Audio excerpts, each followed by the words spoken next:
value your wife, you're not gonna take her body and flash her body all over social media for people to ogle over, because you post a video of a girl twerking, guys are gonna watch. And the same thing in the same breath, I kind of feel like she was wrong for the way she kind of went about obviously the situation with Usher. And that's all I was gonna say. And one more thing too, and I said this in another space. I was literally just in another space. So I'm gonna say this in there too, even though they didn't like the idea. We know that these people are over 100 years old. The government has denied them justice. So instead of letting them die, why don't we, the Black community, put our little bit of funds that we do got together and send us a love offering to let them know that we still do care for them? No, it's not the same thing. But with GoFundMe and all these other apps or whatever that we could use, we could send them something to let them know that, yes, we love you. We did not forget. We're not going to let your story die. Yeah, that's what's up, man. I'm feeling you on that, Ray, to a certain degree. I'm definitely feeling you. It's definitely something that the government themselves need to do. I will say that you did have I believe it was and I'm going to touch up on that article too. I believe it was a church or somebody. I forgot who it was in the article. Shout out to you, Keith. I see you over there, Keith, over there, YouTube, and shout out to all my people on YouTube as well.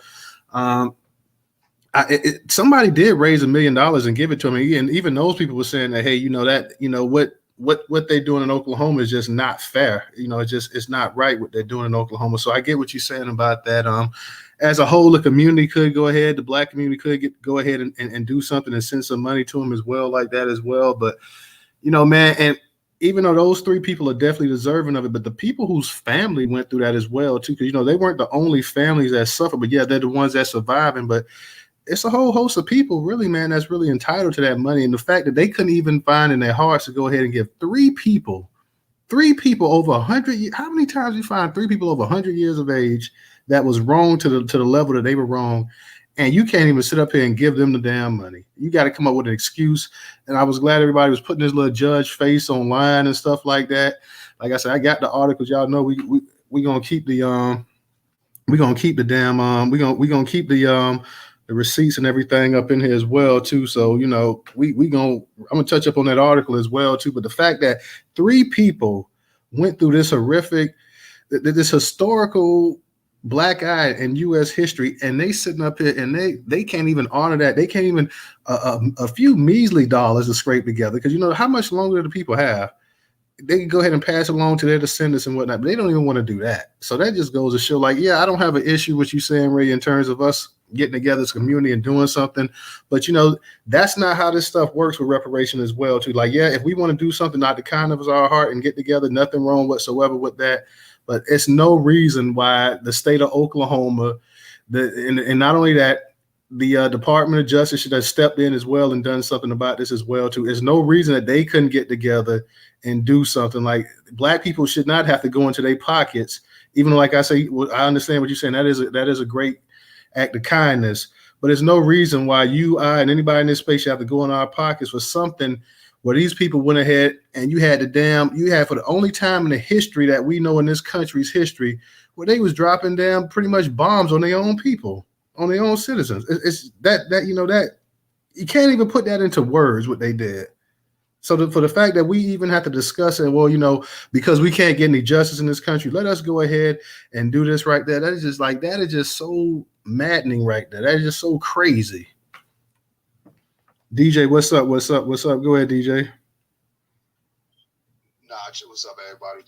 Check your text message. That's all. I sent you another article that it might have been different from the one you was going to read tonight or whatever. But what's up, everybody? Share the room out. And yeah, Ray, there was someone that they didn't raise money. It was just given to them. A dude named Mitso. Yeah, he's in the article. Yeah.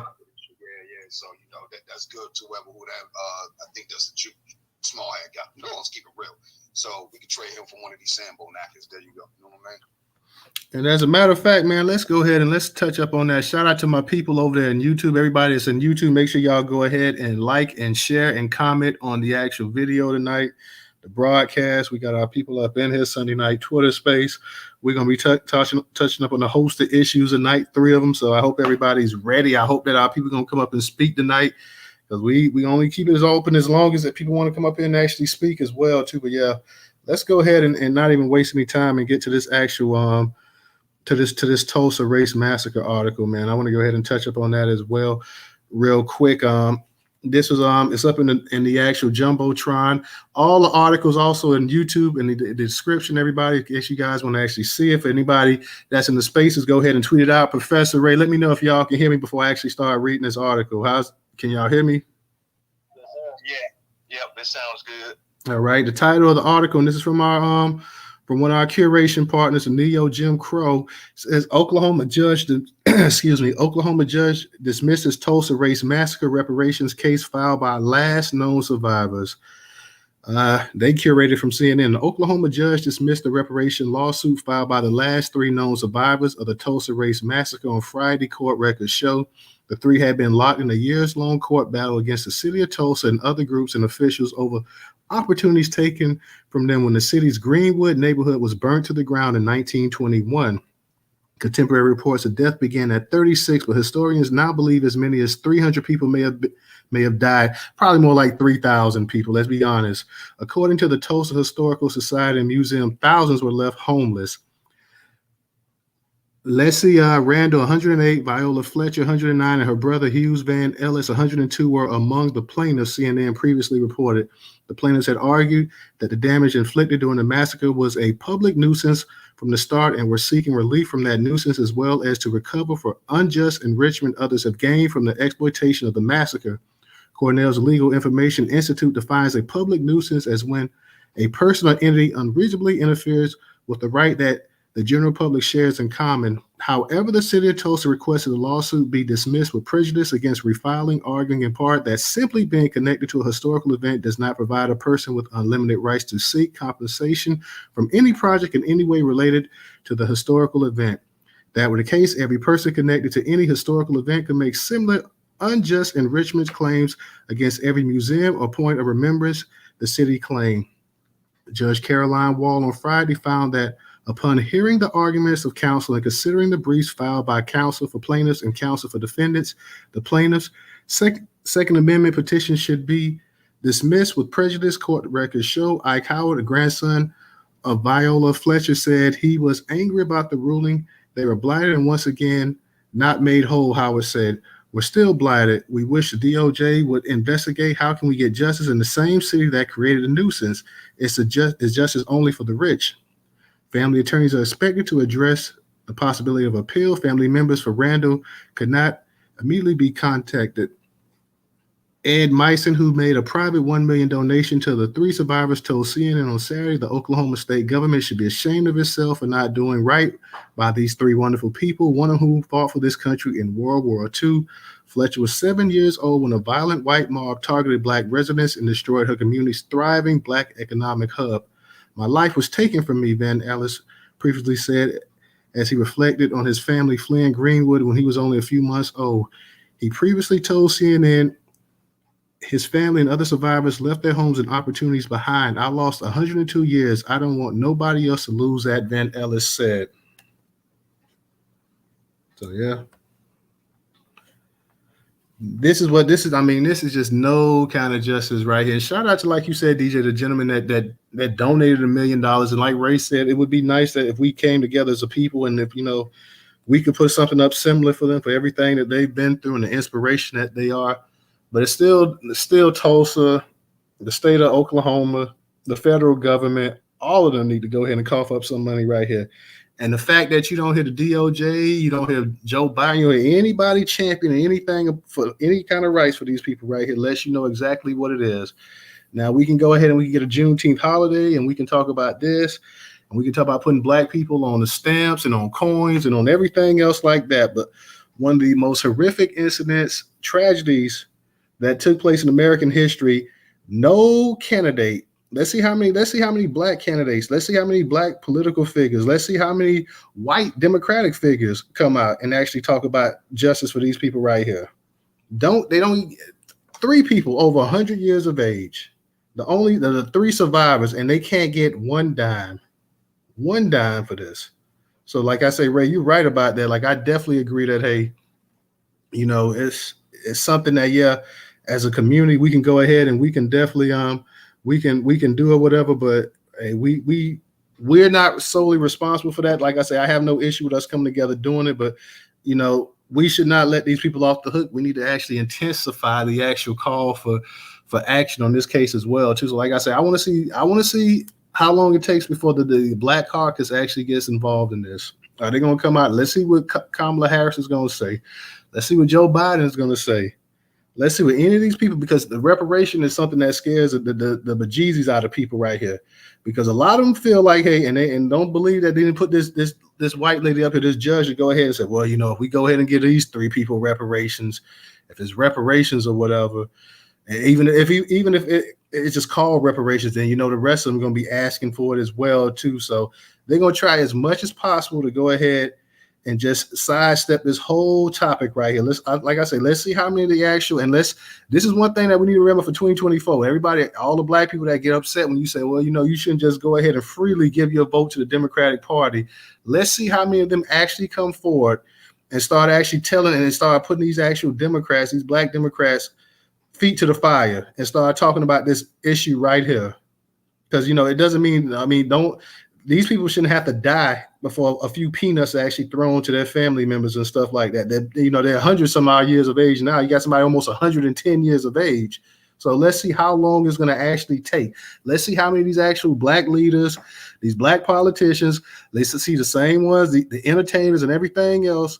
Let's see how this story catches national attention from everybody. Let's see how upset and pissed off people really are. Everybody, they want to use the phrase Black Wall Street. Well, Black Wall Street was torn to shreds, destroyed. Let's see how many of the actual last few descendants that was children. Like you say, my man was a few months old. He was a damn baby when all of this went down. Legacies destroyed. Let's see how many people actually stand up and actually call them out on this one right here. Professor, I'm going to get to you 1 second. Let me go ahead and touch up on, I want to go ahead and, because these are some short articles, so I want to go ahead and touch up on them as well too, so we can go ahead and get everything. I got to touch up on this Britney Spears and Wembanyama. What's the name? Wembanyama? That it is? Wembanyama? Damn. Wemby, I know that's what they started calling them, but this from Black Sports Online too, y'all. And I know y'all been hearing about the Britney Spears slap allegedly and this and that.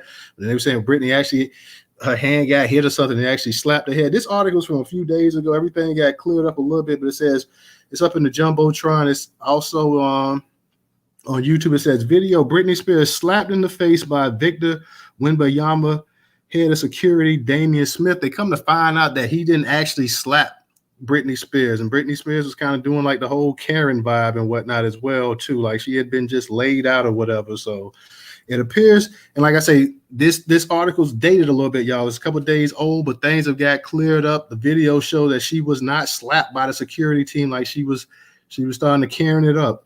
It appears that there's been a misunderstanding involving a highly celebrated singer and much anticipated NBA prospect, causing frenzy on the internet. Can y'all still hear me, Professor? Can you still hear me? Yeah. Okay.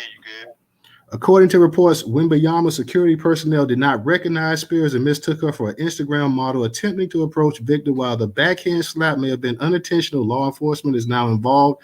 Britney Spears was allegedly assaulted Wednesday night in Vegas after a member of the NBA phenom Victor Wembanyama security backhanded her in the face, and she has filed a police report. The incident went down at the Keke restaurant around 8:30 p.m. Britney, along with her husband and 2 others, went to the restaurant for dinner. She was swarmed by fans as she entered the casino. Britney and company walked over to catch, and as they were entering the restaurant, Britney spotted Victor. We're told she's a fan and went over to him to ask if she could take a photo together. She tapped him on his back right shoulder and told the director of team security for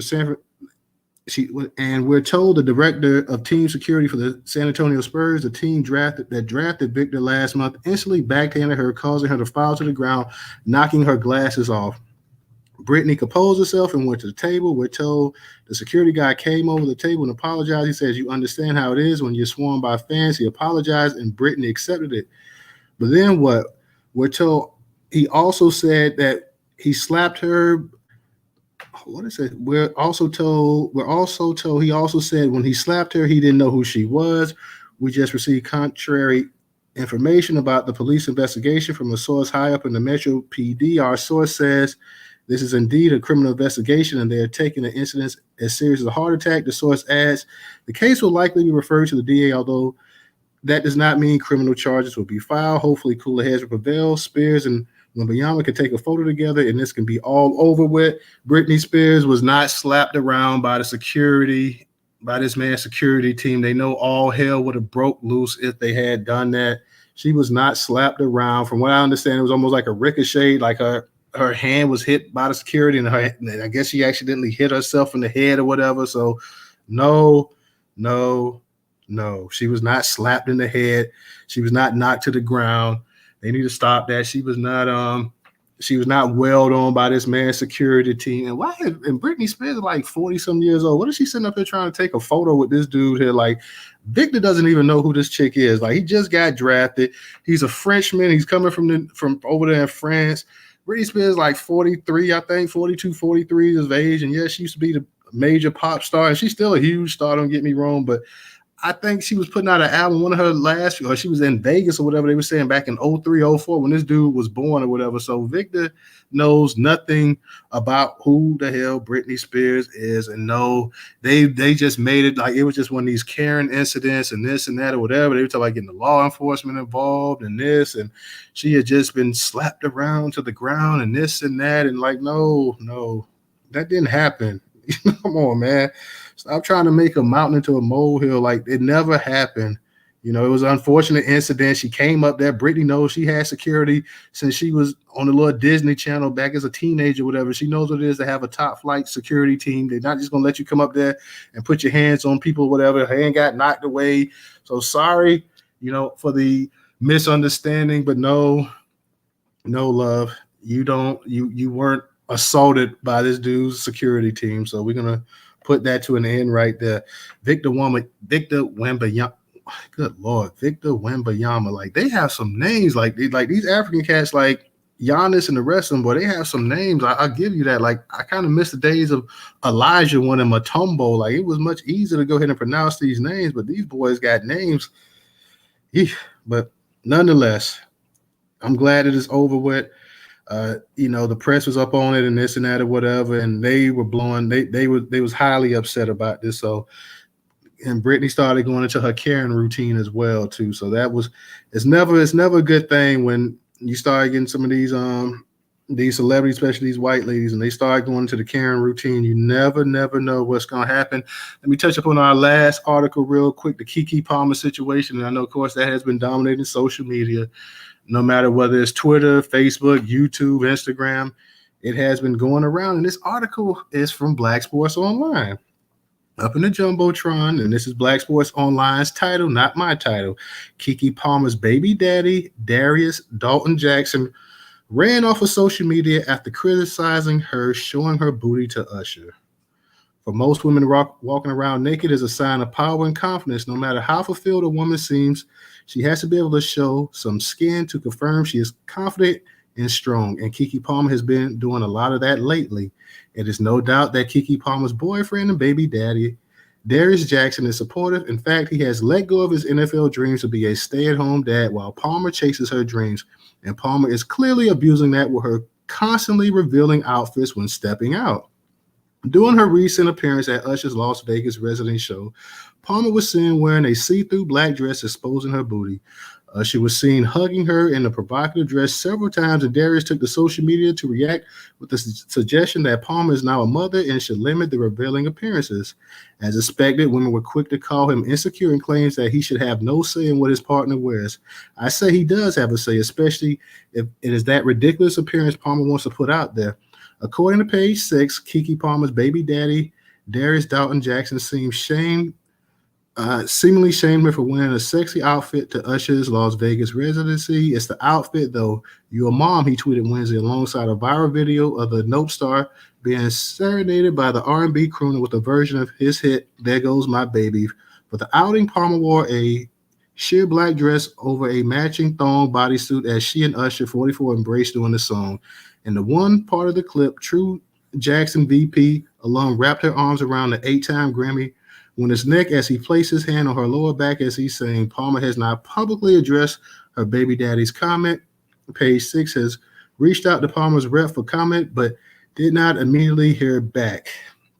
Following his comment, fans slammed Jackson As insecure and corny, let's be real. The real reason you mad is because Usher just serenaded your girlfriend, wrote one user. Telling a grown ass woman what she can wear and can't wear, such corny behavior, added another. Not you mad as hell. You at home with the baby, quipped a third. All you gotta do is sit there and shut up, and you can't even do that. Your insecure ass, tweeted a fourth person. The Achille Beast star 29 and the former fitness instructor 29 welcomed their first child together in February. At the time, Palmer revealed the exciting news on Instagram, sharing insight into the lives only 48 hours into being parents. We became each other's someone and made someone look at God, she explained in her post. The Hustlers actress also shared intimate photos of the couples holding their son, as well as solo shots of the baby they nicknamed Leo. I'm not hiding the world from my son. I'm hiding my son from the world. She captioned carousel of some snaps. Okay. Justice Palmer is with Darius. Justice Palmer is with Darius because she finds his style accommodating. Darius should feel the same. Palmer cannot go about being obnoxious while Darius makes the sacrifices. So yes, he has a right to criticize those provocative outfits, as Palmer herself failed to see how ridiculous they looked on her. I'm sure he mentioned it at home, but she went ahead and wore it anyway. So this is from Black Sports Online, y'all. That was their write up on it, and there was a number of articles that were pro and they against it as well too. So yeah, it was quite the story going on. So Professor Ray, I'm not sure which one of y'all was first, but go ahead and unmute your mic and let me see. Go ahead.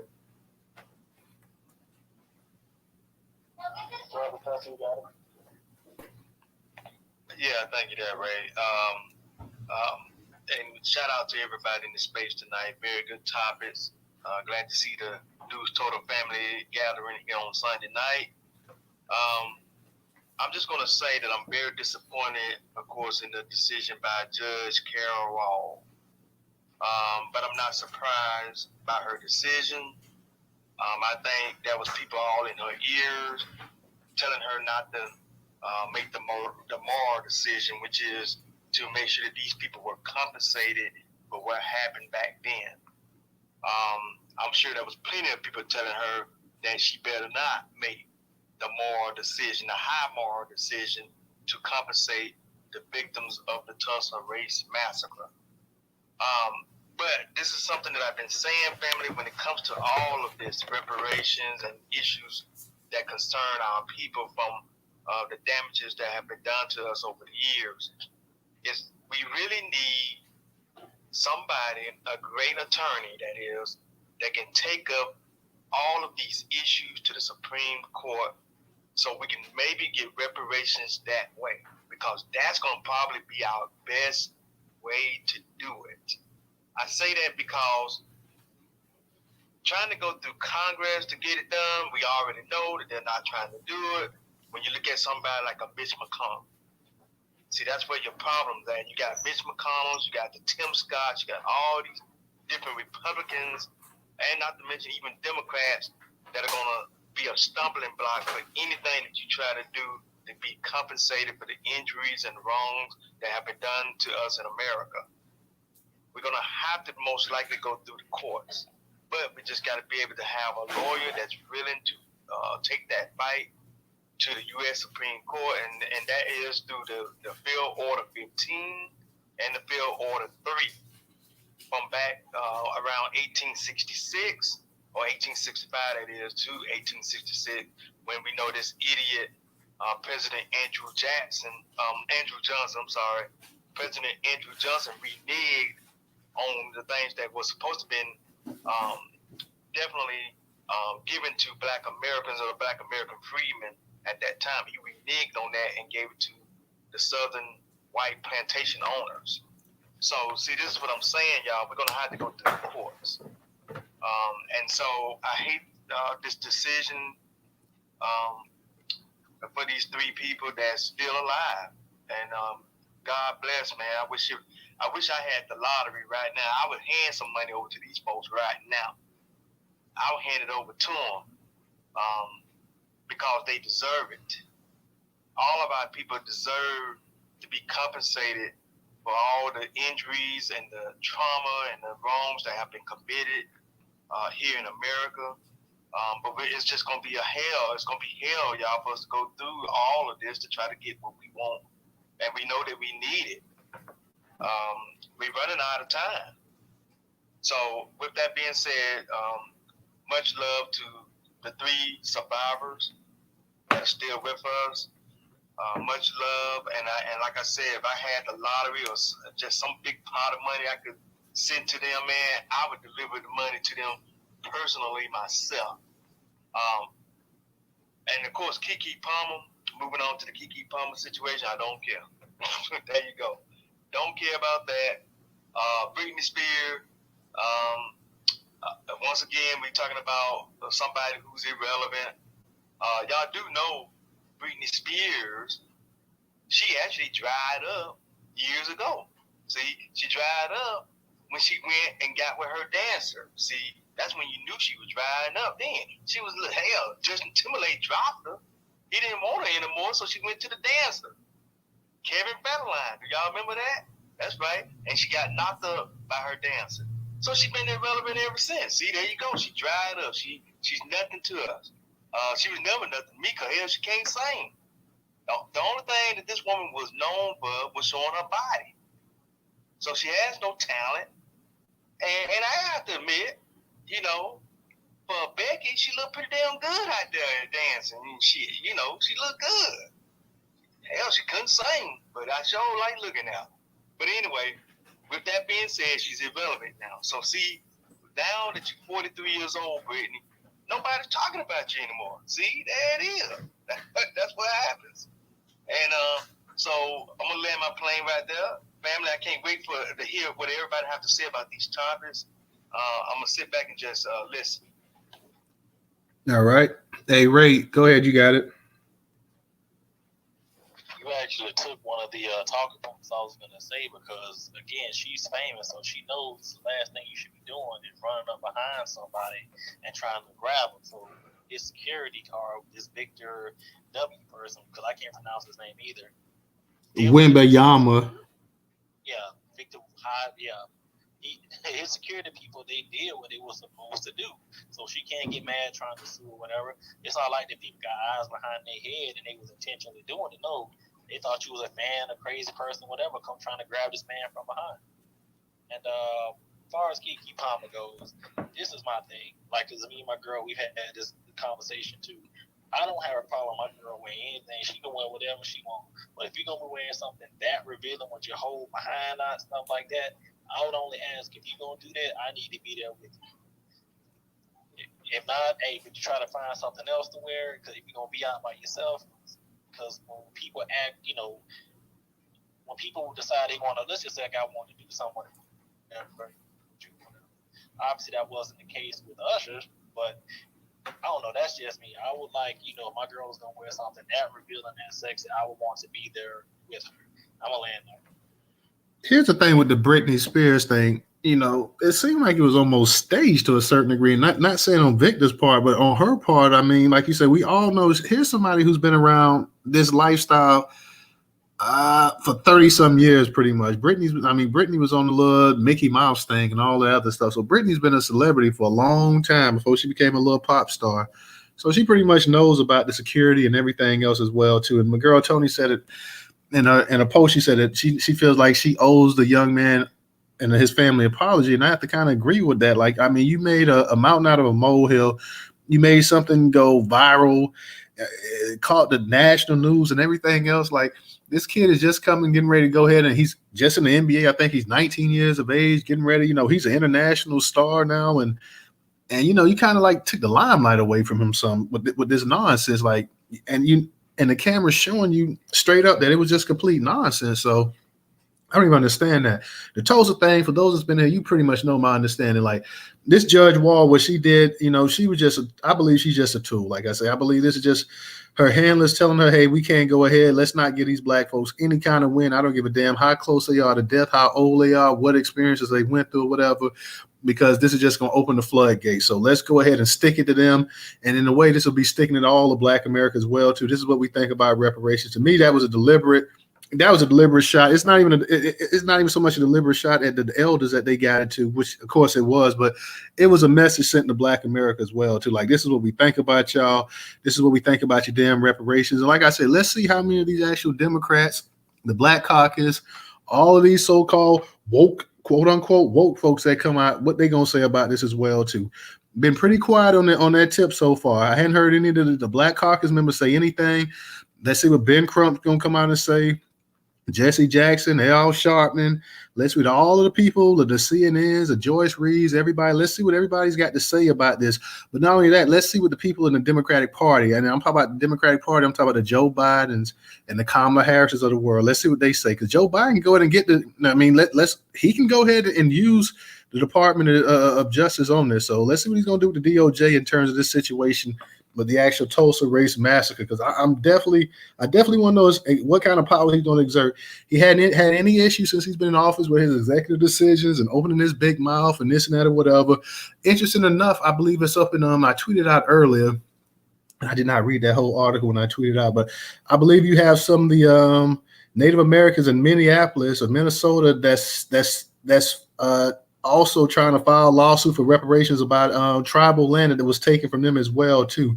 And we know Joe Biden was a big one to talk about, well, he'll support reparations of Indians, but Black people if Native Americans are attached to it as well too.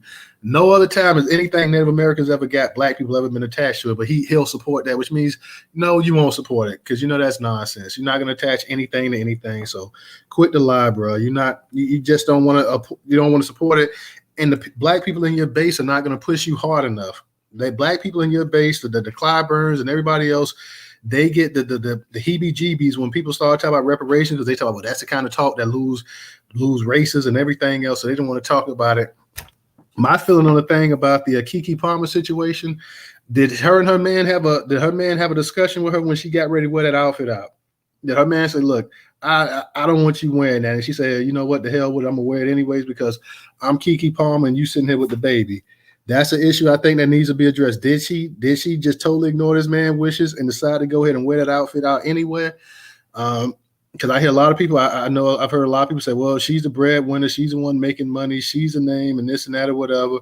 Even the article saying that he's been more of a stay-at-home type dad. So I'm not really big on that stay-at-home type dad kind of stuff like that. I'm gonna be honest, and I know it's a different time and a different era, and there's nothing wrong with a man staying at home. But when you start having a man stay at home, then that's when you start having issues, especially where a lot of women sit up here and say, well, you know what, you staying home and I'm the one bringing in the money, so I'll tell you exactly how it's going to be ran and this and that or whatever. So that's my issue with it. Does a man have a right to stay at home and take care of his child? Should they give maternity leave for men as well? Yeah. But when you start putting the man in that situation, and he said, I'm going to stay home and I'm going to take care of it flips quick. It'll flip quick. Well, I'm the one bringing in the money. You staying at home. If you was a real man, you wouldn't be staying at home. I'd be staying at home. I wouldn't have to work. So that's a situation. When you start having to talk about stay-at-home dads, that's something, let's be honest, that is not how nature is. And when you start having situations like that, you start having a lot of resentment as well, too. So I'm just put that out there as well. I'm also say this here too about her outfit that she had on, the see-through thong or whatever. And I know people saying, well, you know, she's been dressing like that for a long time and she's been dressing like that. Yeah, but you are a mother now too. So you may want to go ahead and kind of tone it down. Not only that, but I'm going to take it back to what the elders used to say. Elder women that I knew in my neighborhood, elder women in my family, they used to tell other women, you know, when women they had a baby, a few months after they have a baby, they say, child, you don't need to go out there wearing that outfit with your body all open and exposed to the atmosphere and to everything out there. You just had a child. Your body ain't even closed up yet. And you wearing those outfits and stuff like that. See, they used to say stuff like that. You can't really say stuff like that no more because, you know, you're shaming her. You're taking away her independence if you say that. If you say what them older women used to say, hey, you don't need to go out there. You just had a baby 3 months ago and your body's all exposed to the elements and everything like that. You don't need to be wearing that. You need to cover up and this and that. Because at one time, black women and stuff, when they had kids and stuff, black babies, like you see these white babies a month old at these sporting events and stuff like that, and they got earplugs on their ears and stuff like that, talk about for the volume. Well, you know, black people at one time did not bring newborn babies out there in the world like that. You got a baby a month old and they in the damn Coliseum with 40,000-50,000 people out there. Like that kind of stuff did not happen. You know, that was just something that did not happen. I can remember taking my son to my mother's retirement party back in '08, and he was a few months old. He was maybe about 6 months, 5, 6 months old or whatever. And her co-workers was holding him and stuff like that. And my grandma, who's dead now, but at the time she was alive, my grandma did not actually like that. Because my grandma actually afterwards she said something. She was like, well, she like, and he was up there at that party, at that little retirement party, and all them people were just holding him and passing him around and this and that. Like, she didn't like that. In her day and time, like, had that been, and that was my father's mother, had that been my father, she wouldn't have let them held her child like that. She wasn't gonna let them just hold him and pass him around. I didn't think nothing about it. My mom didn't, but she was like, nah, she wasn't digging that. So the whole thing, like I said, there's a different way of things, the way things are handled now as well, too. So like I said, the whole outfit that she had, and I don't know how old this baby is, but the baby still looks young. And the simple fact that she's wearing pretty much almost nothing revealing, that was see-through and whatever. And the fact of the matter that, hey, and my man on Dusty Pookie, that's damn Nate. Nate keeps changing up his profile. He said, in the house for a year, and don't cut the hair for a year too. Yeah, they didn't want you cutting the damn baby's hair, none of that kind of stuff as well too. Like, these women were really protective, not only about the baby, but also about the woman as well too. And like I said, for that woman to go out there and they said, well, you going out there with your body all exposed like that, you ain't even closed up yet. They said that kind of stuff. So I just found that, interesting. And I find this space interesting. I can't wait to hear the actual comments tonight as well, too. So, Ray, I'm going to get back to you, but let me get to Trouble and Cali Love. Trouble, go ahead and unmute your mic. Hey, Newstoter, Professor DJ Ray, the whole Newstoter club up in the cut. What's up? How you doing? Hey, y'all, I'm getting ready to get in traffic, so I want to comment right quick before it get muzzled. The Tulsa race massacre verdict was extremely disappointing, but it wasn't like I wasn't really expecting it, and I hate to say it that way, but it always seemed like one thing white supremacy will always be is on code with each other, and so it really didn't seem like they was going to give them that win, especially coming out of Oklahoma. I grew up in Kansas, right next door. So the culture there is pretty much the same, and it's full of redneckians. So they don't want to win for Black America. I wholeheartedly agree with what Newstoter says when, with everything he just stated about it. To give them that win would have been a win for Black America. So they're not looking at the people per se, they're looking at all of Black Americans, period, and the whole thing surrounding reparations. They do not want to open that can of worms. It is their intention to deny us at every cost, even with them saying, well, you can't find a race neutral, you have to find a race neutral term, which how do we really do that? We can look at how everybody else got their reparations, but in some way, somehow it seemed like it's going to be some type of blockage that's still going to stop us from getting it that way. Even with the Jewish people, it seems like they were able to get it up under a religious claim, and so we don't really even have that. And so that's devastating. And I think I don't want to say this out loud, even though it's always been on my heart. Okay, I ain't gonna say it, but I feel like we're gonna have to get it a whole nother way, and I'll just leave it right there. I just don't want to say it out loud, but most of them pretty much know. We pretty much know what you're talking about. Yeah, so I'm gonna just leave it right there. Thanks, Toter. As far as I'll skip Keke and go to Britney. Britney, when you show up somewhere looking like trailer park trash, ain't nobody gonna know who the hell you're supposed to be. Your time to shine was a whole lot over. Was over back in the days, and when I looked at the video, the brother really didn't even turn around to see who she was. And I don't even know if his generation would have recognized her as who she was. But even still, you look like trailer park trash. So, their goal and objective is to keep the general public away. And as I think it was told, or as someone had already stated, their job is to protect their client. And as a star, you knew better than to roll up on them with the security. She should have done it in a different manner than what she did. I don't feel no ways about it. She didn't get slapped down as they were trying to make it seem. You know, they tried to make it seem like she got slapped down and kicked across the room. Which she, you know, they may have still been justified if they did that, but that wasn't what happened. You just kind of got knocked back a little something. You just got a little tip attack, you know. And then with Keke Palmer, I'm a firm believer. I'm a mother and a wife, and one thing homie knows, and he better not ever goddamn do, is to blast me on social media about something that should be in-house.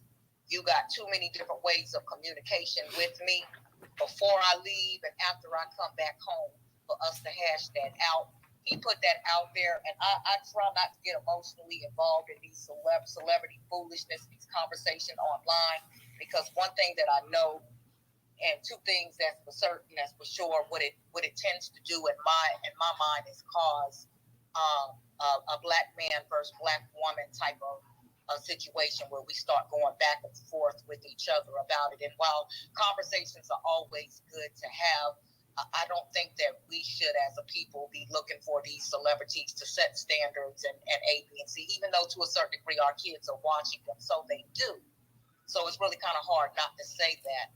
That was a lesson as a mother that I had to learn, but I learned it from my man. You know, after I had my kids, I was, you know, at least the first two, I was feeling good about my little baby weight I done put on my body. God damn, girl, you looking good. I couldn't stay at the mirror shaking it all around because I had never seen that kind of weight before. You know, always been a little bit mager, but honey, that weight was hitting in all the right spots, and I couldn't keep my hands off myself. Like, oh, girl.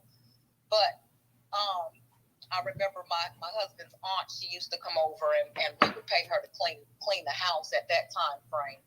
And one day she told me, she said, go look in the trash can outside. And I went outside and I looked in the trash can, and all my little mini skirts and my little booty shorts with the sequins and the little cutoffs and just all the cute shit I had, cute short shit, you know, was through in the trash can. I took them all out and brought them back inside the house. I was mad. I was steaming mad. And so when I asked him about it, he was, you know, that was what he said. You're a mom. You don't have no business wearing that. Who you trying to impress? And I'm like, well, you liked it when I was wearing it. He was like, you don't need to wear it now. And so I'm all about, you know, doing my own thing. I'm hard-headed, stiff-necked. You know, you don't tell me what to do. And I didn't get it fully. And so I turned around and I fucked around and put one of them outfits on, and we stepped out in traffic, and it was some guys who recognized all the sexiness I had going on. And they made comments. Now, I'm smiling to myself because I've reaffirmed that shit. I still got it. I look goddamn good. They recognize I'm looking good. And him and Homeboy got into it. And that was a lesson for me. And when Homeboy said something, my husband turned around and he looked directly at me. And I just stood there like a deer caught in the headlight, oh, well, shit, you know, it wasn't my fault. But to a degree later on, deep down inside, I did feel like it was my fault because he had already told me. And so after they got into it and he addressed the disrespect as a man, I'm standing right here and you're being disrespectful to me. So that was something for me to learn, not to ever put my man into that predicament again, to where he had to defend me or defend himself or just defend whatever it was he felt like he needed to defend, because it wasn't so much about what I was going to do. He's secure in the fact that I'm with you and I don't want anybody else, but it wasn't about me. It was about the other guys making comments, period. You know, so that was a lesson for me. And I never put him in that position again. To each, every one is own. Every woman feels different. Every woman is going to have to come into their own realization in their relationship of how they're going to respect themselves and respect their man and their relationship. Everybody is not the same, and I cannot expect everybody to do the same. So I don't really have, even though I said I don't have a large comment on Keke Palmer, I guess I am taking it kind of long, but you feel me. So Keke is Keke, and to a certain degree, I feel like these are content creators, and they're when you're a celebrity, it is your job to keep the cash coming by creating content, by creating a certain type of controversy. And I don't know if it was something that the two of them staged together, because what I know her man did was he already had posted a video of her clapping her ass, twerking on Twitter before. So you can't, as a man, you can't turn around and do that and then turn around and be like, oh no, you can't wear revealing outfits, when brother, you was posting her revealing outfits and clapping her ass yourself. So you're going to have to not be hypocritical and make a decision. And so that's one of the reasons why I didn't want to step into the whole Keke Palmer conversation. Plus, it seemed like everybody else was jumping out the box.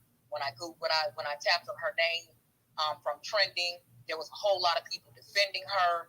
And then when I looked at the people I was following, it was a whole lot of dragorization.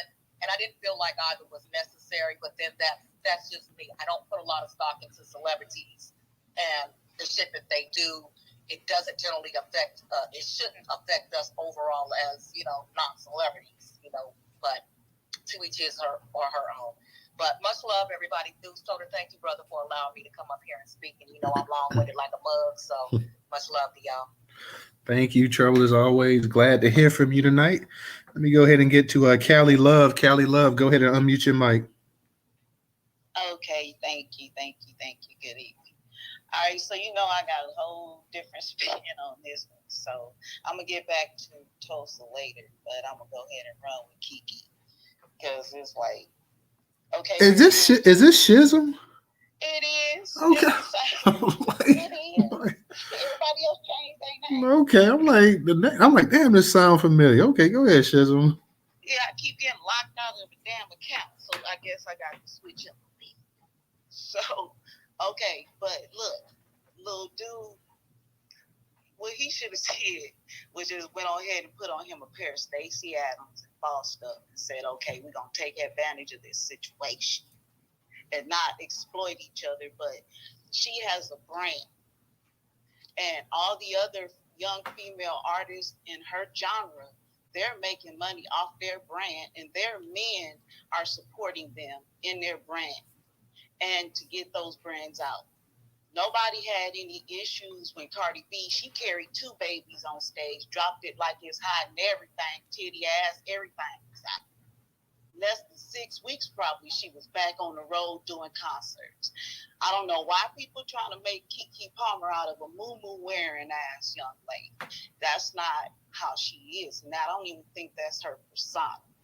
And so I find it very odd that just the attachment to her personality, because now it's like she's a whole damn baby mama situation. When she have Rihanna, who has a whole brand making millions, when she can't compete with those young ladies. Now she got to look like a baby mama. Now she gonna take a nigga to court to do what? I think that's very unfair to even attach that type of character to her personality. That's not even her whole makeup. That's not even how she even present herself. I mean, she was a whole dope head and star. I don't even think people probably even recognize her, but she was a character and star. And she was a coke sniffing little thing. And she had a little sassy, jazzy ass attitude too. So I don't think it's fair that, how people is really treating her in this situation. Oh boy, should have just, hey, you're gonna wear that outfit and you're gonna change your wig. That's what he probably should have told her. Get a different wig, and then we're gonna turn this whole into a whole real money making fiasco. Step her whole level game up. He should be supporting her. Period. And then I'm gonna scoot to the side because I'm gonna get back to the toast later. All right, Schism. Appreciate it. Let me go ahead and get to Cognitive. Cognitive, what's going on tonight? Man, what's up? I'm at the workhouse getting this money. But I just want to say real quick, shout out to everybody in the room. Miss Trouble, you do got a point. I hit you up in the back end because I have been through a similar situation at first. And I'll say this, it's a guy thing because, I'm 38. My beautiful woman is 44 years old. I like her motor. We've been together almost 7 years. And she can still get cute, look nice, look pretty, look like a beautiful Black American woman like she's supposed to be. And not carry herself like she's looking like a hoe or anything like that. So I totally understand where you're coming from on that angle as far as what he said. But it's just a man thing. And we'll say one thing, and then when we see you looking all beautiful and sexy, we're like, where you going? So I understand that part. When it comes to Keke, y'all also made a good point, especially Sister Schism. It might have just been a whole clout thing. They're trying to get, their views up. They're probably making money off the outfit that she wore. So, but I don't know. It's just when you go to social media, we don't know what to believe. So it could have been a whole ploy. So that's something that I didn't think about until she brought that up. But I'll land my plane, and you guys have a blessed night. All right. Thank you, Cognitive. And real quick, guys, up in the Jumbotron, we got the Newstoter YouTube channel up there. It is the third on the left-hand side. Make sure you go ahead. If you have not subscribed, let's go ahead and get some subscriptions for the night's podcast. So please definitely go ahead and subscribe to the YouTube channel. If you already have subscribed, and go up there and just click it, retweet it out. If you already retweeted, untweet it, and then click it and retweet it again, whatever. So also for those that can support us, Cash App, $Newstoter, $Newstoter. Newstoter is the largest Black-owned, Black American news media curation platform today in America. Once again, Newstoter is the largest Black-owned, Black American news media curation platform today in America. That's $Newstoter, $Newstoter. Y'all make sure y'all visit Newstoter.com daily. That's for everybody on YouTube. That's for everybody up in the space. We got a massive amount of content that we can't tweet everything. I think Friday I might have tweeted out something like 50 some odd articles or whatever, but you can't tweet everything off the site into Twitter. So definitely make sure you visit Newstoter.com every day. Like I said, we're on a platform. We're on the Twitter platform and all these other platforms, but Newstoter is its own platform as well, too. I want everybody to remember that. It is not only a media curation site, but it's its own platform that hosts other sites on there as well, too, a massive amount of content. So you got to go there and you got to visit. If you want to click on the article, make sure that depending on what type of browser you guys have, you may have to what is it, DJ? What am I trying to say? You may have to disable your pop-up blockers. Most people don't, but some, depending on the type of phone you're on, you may have to disable your pop-up blockers to read the entire article as well, too. So I just want to go ahead and put that in. And we do need the support of Black folks to support us. We always talk about Black support as well, too. So for those that can, you can definitely check out the profile page. We have now a subscription. You can go ahead and check out the actual profile page, and you can subscribe to Newstoter right here on Twitter for $3 a month. $3 a month. You can go ahead and support us that way. $3 a month. I see Dusty Pookie Nate. I don't know why you keep changing up on the profile. And they say, News, how come we can't send a super chat in this chat room? Because Nate, at this point, I don't have quite. I think you have to have 1,000 subscribers, and I think I'm in the 770. So I don't have 1,000 yet. When we do get to 1,000, we will be able to do the super chats and stuff. But I'm not quite at 1,000 yet. So when we get to that point, that's why I say definitely go ahead and share the actual YouTube with everybody on your Facebook pages, your Instagram, and everything like that. Twitter, everybody share it, so we can go ahead and get to that 1,000. But we're not quite at that 1,000 yet either. So, like I say, that's why we asked for the Cash App, Venmo, PayPal. That's up in the Jumbotron. Those descriptions and the links. Until we actually get to the point, we can't do the super chat yet, but we're getting closer. Like you say, we almost there, Nate. We'll get there eventually. Though. We'll keep chugging away as well too. So. DJ, go ahead and unmute your mic. Yeah, you and Professor, I think Ray dropped now. So where Ray at? Yeah, I don't see Ray. Ray must have dropped. I know Ray. Oh, okay. Ray said he has some stuff to do as well. But yeah, he down here in the chat listening. But what you call it? You might want to check YouTube. What you call the minimum requirements? They lowered the threshold. They did, because I did. Because they were. I think for like the memberships and stuff like that. Because I went ahead and applied for that. So yeah, they supposed to be reviewing it right now, whatever. So yeah, so I will be able to do something here soon or whatever. So yeah, definitely. Shout out to you, Nate, too. I see you just made a contribution on PayPal. So, Nate, thank you for supporting as always, bro. I definitely appreciate it. But, yeah, you're right, DJ. The other day I did actually go ahead and because they sent me an email about applying. So I did apply or whatever. So we'll keep chugging away, y'all. We'll keep chugging away slowly, whatever. But, you know, we're going to mix in the Twitter spaces with the YouTube as well, too, as well. So we're going to keep doing what we got to do. But what's your opinion, man, on the and I know it's a Sunday night. Everybody kind of like oh, I'm chilling. But we got a bunch of our people like Trouble. She came up, she spoke. I see Funded Socially's up in the spot. I see my girl Goddess is up in the spot. So we got a bunch of our people that's in the spot, that come up in here. And we get a couple of y'all to come up here and speak or whatever. But I see Phoenix, he's up in the spot. And yeah, we talking about the actual Tulsa race massacre. The reparations that they declined.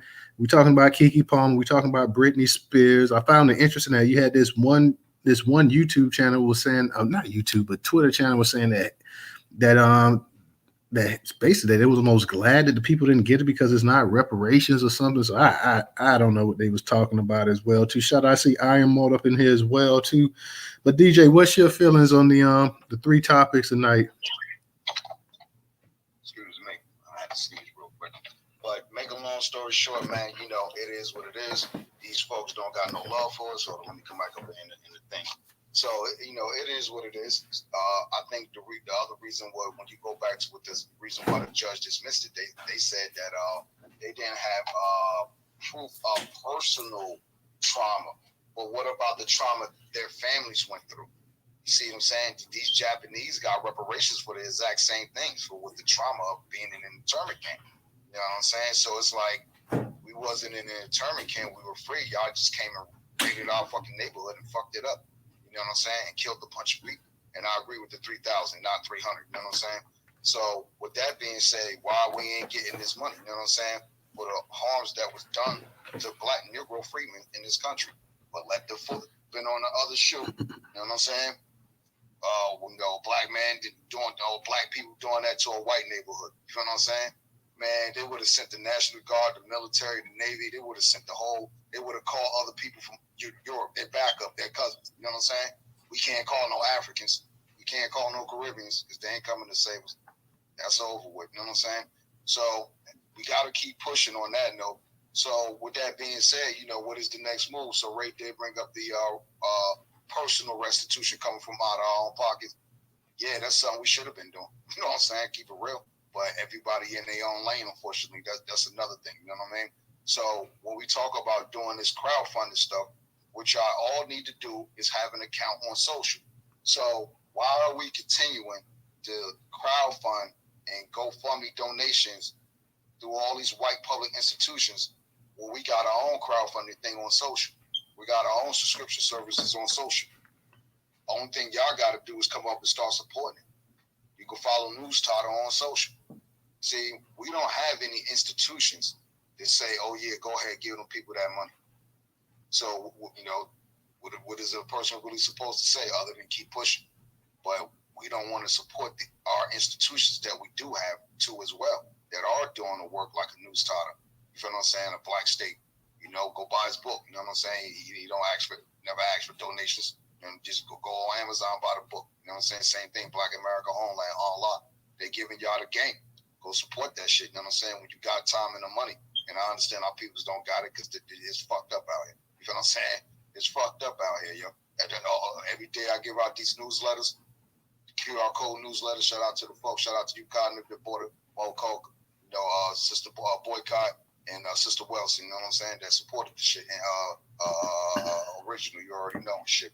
So every day I'm out here giving these things out. Yeah, it is fucked up out here, fam. Yo, we doing bad out here and shit. Yo, they giving all this money to everybody else. So obviously our people do understand what's kind of going on because they suffering. You know what I'm saying? This is what it means to suffer when you're doing everything right, but ain't shit positive happening back to you. So if we're talking about wanting to get our OGs this money, we need our people to en masse to start complaining. But a lot of our folks, either one or two things, don't care about this information, don't know about it, or don't got all the pieces to the puzzle. So I'm not making any type of bread off this QR code. Y'all can take the QR code and print it yourself, or you can fund it socially, you know what I'm saying, .com, and help keep the lights on. You feel what I'm saying? So $15, give you 50 prints, you know what I mean? Go in your neighborhood, specifically try to go to these neighborhood stores and all these businesses, specifically in these white neighborhoods, because reparations is on the table, regardless if they like it or not. regardless if you want to step to them or not. Hey, we doing reparations and charge their ass for the insert too. Fuck that. You know what I'm saying? You making business, our people support your business. So what's the argument of giving me $5-10 for this printout? See, now you could be making money. This is what I teach, how to make money off your talent. But people will look at that as a grift to reparations. No, it's not. You know what I'm saying? This is a business when you're doing printing and running newscasts and all this other shit. You know what I'm saying? I don't work for a living. This is what I do. I be out in these streets hustling. You know what I mean? So at the end of the day, what y'all need to do in order to get this shit popping is start every day you come up here, retweet this information. That'll be in the Jumbotron, that'll be in the chat, retweet Newstoter. Go follow Newstoter on all platforms. Y'all be on these other platforms. I've seen y'all. You know what I'm saying? I've been seeing y'all. You know what I mean? So go follow him on all these other platforms. Same thing with social. If we're talking about really honestly trying to have our own and be about our own, what we need to do moving forward more than anything is start fucking boycotting, yo. Sister who did you boycott today is fucking right. Sister Maggie Anderson of Our Black Year is right. Boycott all this shit and only buy from black people. Yeah, that is kind of hard depending on where you might be at, but that's also an excuse nowadays because you got the internet and black folks got their products online. So everybody getting Amazon shipments and all this other shit. Make sure you just go to a Negro shit on Instagram because that's where a lot of our folks at with the work. They on Instagram, you know what I'm saying? Selling their little Negro products and shit, you know what I mean? You got all types of herbalists out here. The sisters making soaps and shit, you know what I mean? You know, shout out to Brother Moko, you know what I'm saying? He got them t-shirts, you know what I mean? Say codified, be more codified. And they got other little things like jewelry and stuff like that too. So, and the reparations DVD. Shout out to him for supporting that too. Come think of it. So at the end of the day, we just need to really focus on supporting our own shit. You know, yeah, our folks ain't get that bread right now. You know, we ain't getting our checks right now. California still ain't getting their checks. Jersey, 8938 New Jersey. Hashtag 8938 New Jersey. Hashtag 8938 New Jersey. What the hell we gonna study reparations another 2 years when California done did it? You feel what I'm saying? What the hell any other state gonna study reparations for the next 2 years? HR 40 is bullshit. Rest in peace, John Kynes, because the Tether gang done grifted the shit. Matter of fact, we was talking about this in Black State Space. Shout out to Black State Majority.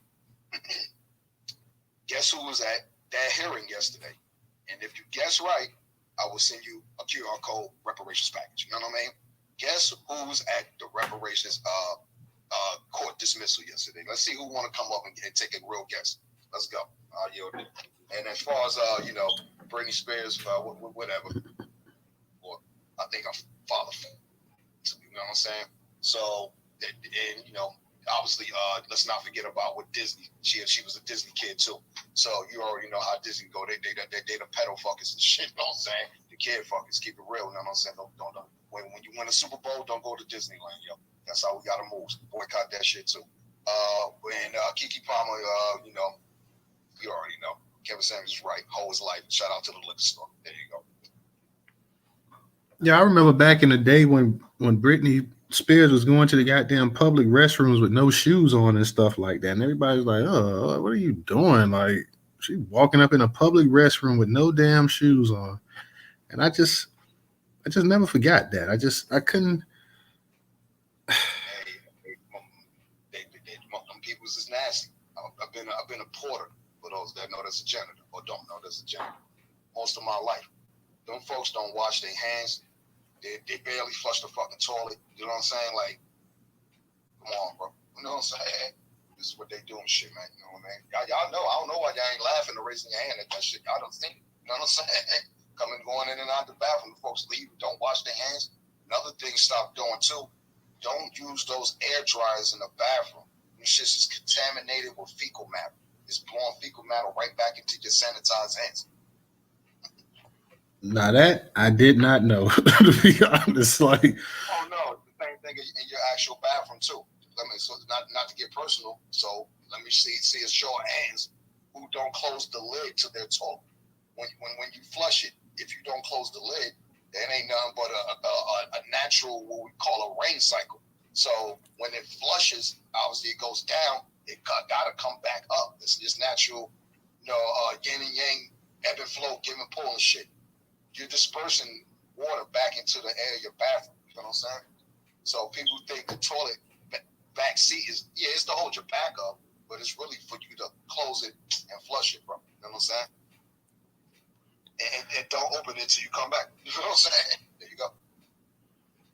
I guess that is things that make you go, because I never thought about that either. So thank you for that little nugget of information right there, because that's something I definitely never thought much about. But like, I got one more for you, just to end on a bathroom note. You know what I'm saying?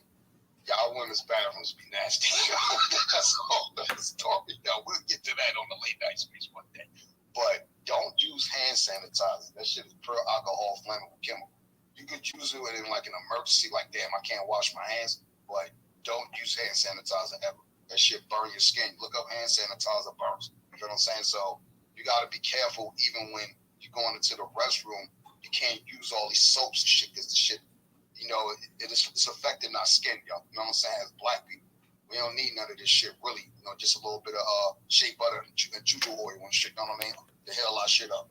A lot of times, even when you wipe your backside, plain fucking water will clean your hands and shit, you know what I'm saying? Real talk. Look this shit up, man. You know what I mean? let me ask you, what's the next step? And I want anybody to know, what's the next step for our people in Tulsa? I mean, I know this was a hard defeat that they took, and not only that, but you look at the elders, and they're all over 100 some years of age. So they really don't have the energy and the time to constantly keep up this fight. What's the next step that they can possibly take? The family members, because it's going to be the family members that's going to have to go ahead and continue this battle right here.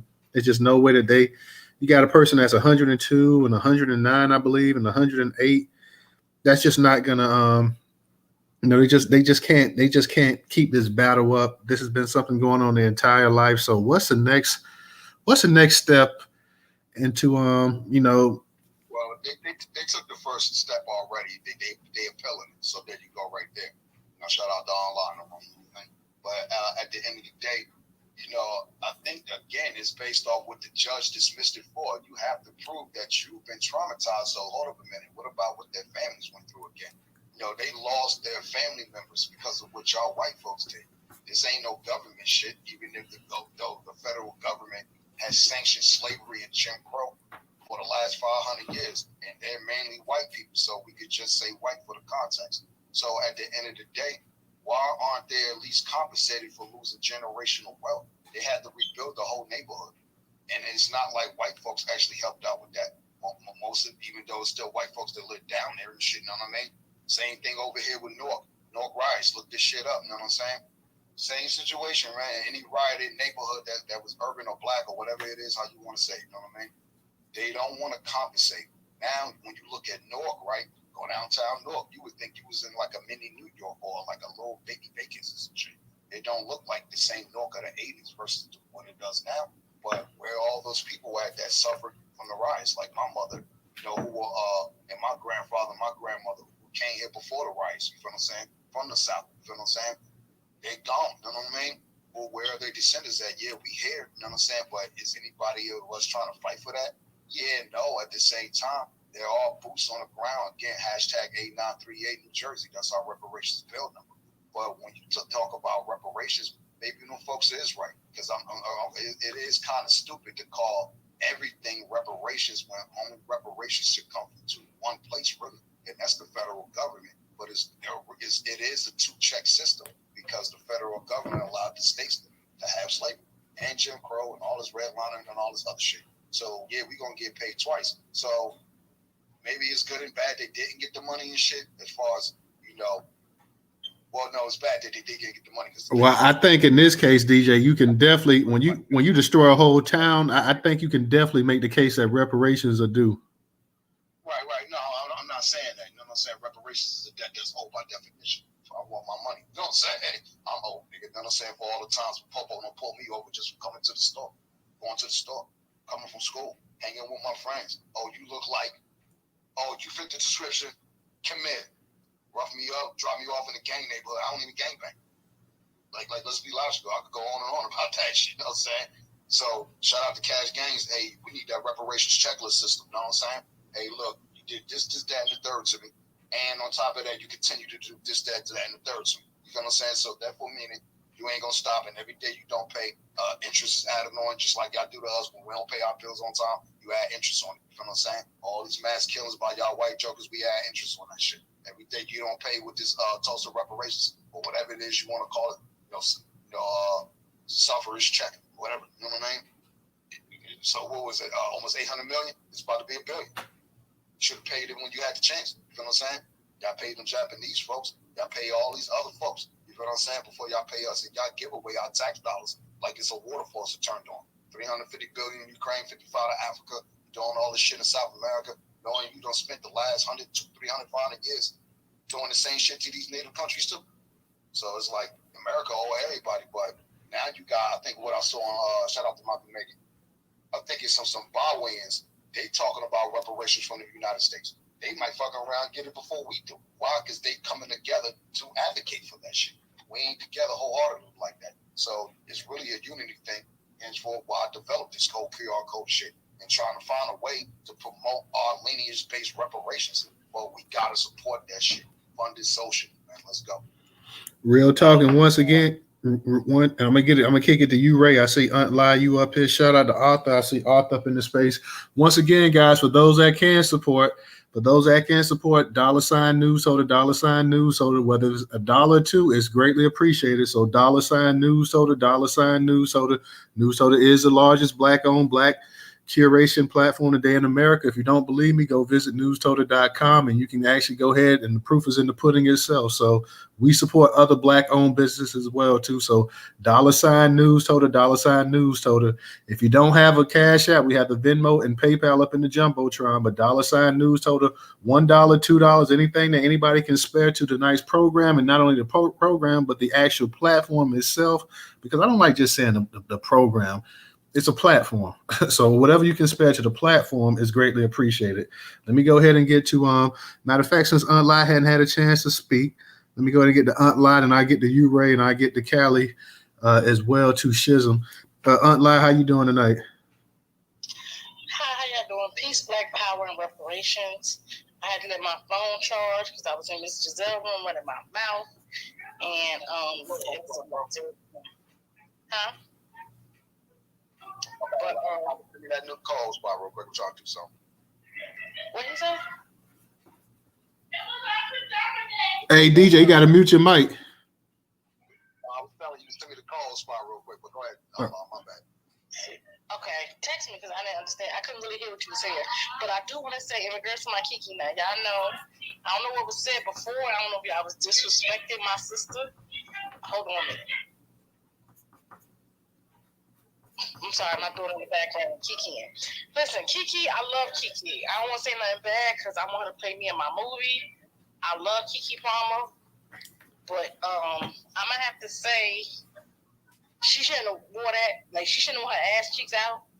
And women have to understand, as a woman, you can't get mad if you have a man who don't want nobody to see your ass. Like, I don't understand it.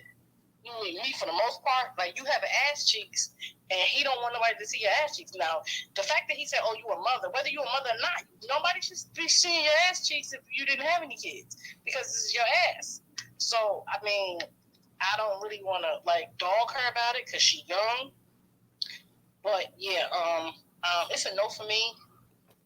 I think women don't understand that the man is the protector, and you have, and it's the life of me. What really bothers me the most about the situation is you have people saying there was nothing wrong, and where have we gone as a society where you have women, and these women probably ain't got no man at home, or nobody that loves them, or they didn't have no daddy in the house, or nobody talking to them, just like is women really like, come kick, she a liberated woman, she got her ass out. Now, if she would have had on a bathing suit or a bodysuit and her ass was covered, I don't know what would be better.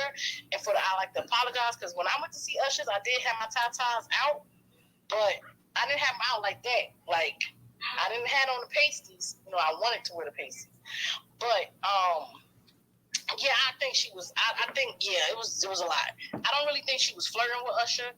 It was entertainment. He's entertainer. She's entertainer. I think all of that was for the cameras. You know how in the media and the news, they don't have no story, so they make sure it's go long.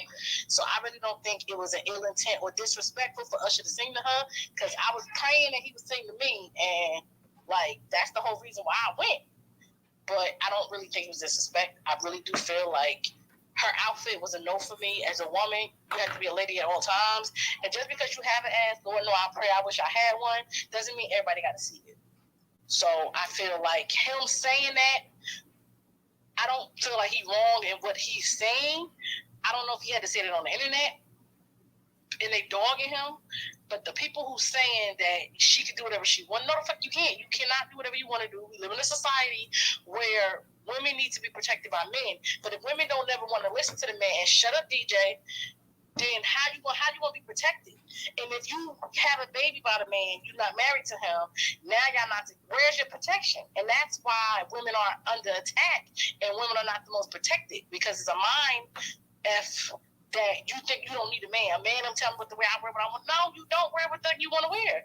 You know what I mean? What happens to being classy and a lady at all times? You can still have fun, go to the club, shake your groove thing, and still be a lady. And when there's a man saying he don't agree with something, you have to listen to your man. Even though I think I'm hard-headed, I'm grown, I listen to my husband. I don't like it. I be mad at a motherfucker, but I do it. But I just feel like the man is the protection, and we get in a society where I don't know what the hell is wrong, because people are really saying that she was okay with what she was. They didn't see anything wrong with what she was wearing, and that made it embarrassing for me. Like, how do you not see anything wrong with what she was wearing? I don't care if it's a concert. When you go to the concert with your ass cheeks, like, I don't understand. I am on the. But but I just feel like we as a them is Uncle say y'all grounded. But I'm not going to say we, because I don't feel that way, but society as a whole, or the people that think that what she had on was nothing wrong with it, is an issue for me.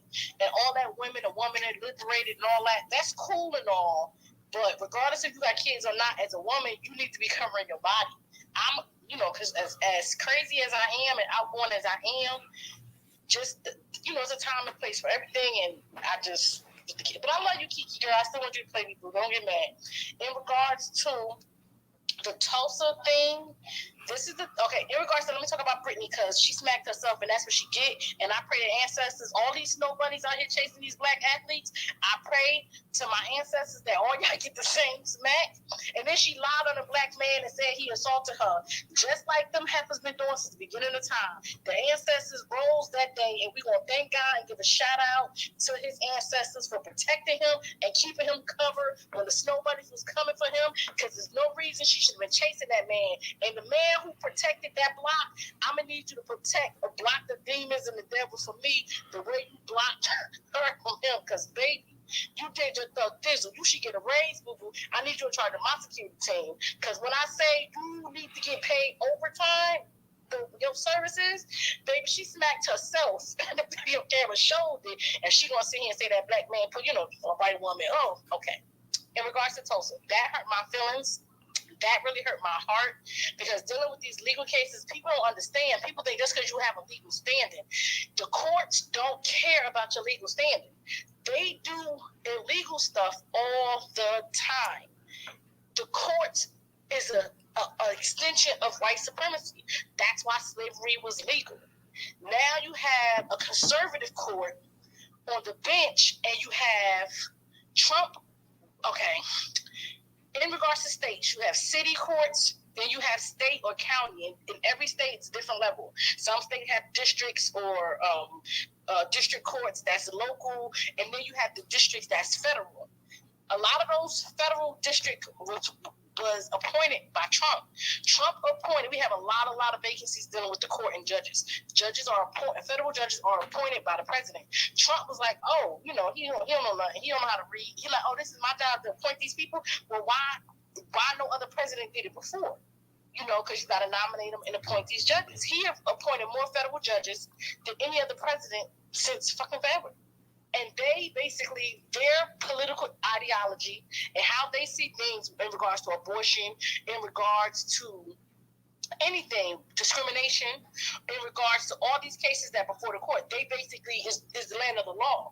So before it even gets to the Supreme Court, and people not understanding, it's very important who you vote for. And like I say, we got to start, even people say, oh, the lesser two evils. Forget the two evils. We got to start having our own candidate to vote for, because Black people, we are the culture. Everybody in black culture want to do everything that black people do. White women getting surgeries to look like black women. They want our music and our hip hop. They don't want us. They don't want our rhythm, but they want our blues. They don't want our blues, but they want our rhythm. So if we say, you know what, and we come up with a candidate that we want, and we put that person and say they're going to follow behind. There are more people that's independent than Democrats and Republicans, because most people know that both of those candidates are full of crap. So all we got to do is we talk about it, but we need to be about it, because these people appoint judges, and these judges have the ideology of the white supremacists, which is literally the Republican Party. And because it was dismissed the way it was dismissed, they can't never bring it up again. And that is literally how the court works. And again, because I worked for them for 9 years, I saw it firsthand. They don't care about what's just and what's correct. They care about what they get away with. That's why in my case, they're violating my rights left and right. They don't care about violating my rights. I just went to court the other day, and they're saying that they don't even represent the people that did what they did to me, so they're not going to handle. Then they're literally not handing over evidence in my case. They are the defendants. Let a black defendant go before a court and tell the judge that they're not handing over evidence. They lock you up and throw away the key. How dare you? You're the defendants. And then the judge in my case is giving them an excuse on why they didn't do it. And my attorney was like, hold up, Your Honor, that ain't your business. You a judge. You need to mind the business that pays you. Why are you giving them an excuse for violating my rights? And to continue to violate my rights. So I expect it, because I know it's dealing with white supremacy. That's why I wrote my book. Because going in it, when I found my lawsuit, I knew that not saying I knew I couldn't get justice, but I just knew the justice is blind. She blinded the mother. Her glasses is bifocals. She got all kinds of prescriptions, all kinds of other stuff that she got dealing with her. So my thing was, I was not going to bet on my justice that way. I'm going to get me my justice. And I'm going to write the book, and I'm going to put it out there by any means necessary. So it's very unfortunate that they can't bring it up any other way. They do have a book, and what every black person needs to do, make sure they get their book. It becomes the #1 bestseller, and they get their millions that way. Because for them to say that they were not victims when they were actually alive and family members was killed, that don't even make sense. But the way I know how they work, that's what they do. Whatever the court decide in the mind, because the court say that they weren't actual victims, even though they were alive and their family was affected, just because the court said that makes it so. And that's the messed up thing about the courts. And a lot of times people say, we got to fight for justice. We got to protest on the picket line. We got to file lawsuits in the court. That's really not a way for us to file. You'll look up if you get a ruling in your favor, because the courts are inherently racist. As a black person, they don't even see you have the same rights as anybody else. I'm lucky by the grace of God, and my ancestors was watching out for me when I filed my lawsuit with no attorney.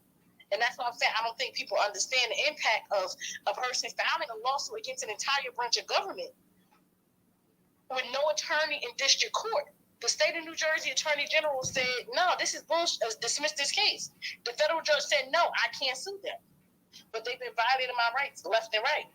Not handing over evidence. The judge giving them days to come up with evidence. Like, what kind of mess is that? Not lying. So, I'm gonna have to just move it. Okay, no, but I'm saying in regards to the Tulsa, it's very unfortunate that, like, the massacre, there's nothing that can be done about it. So the only thing that we, the people, the black people, can do to help them to get some type of reparations is purchase the book.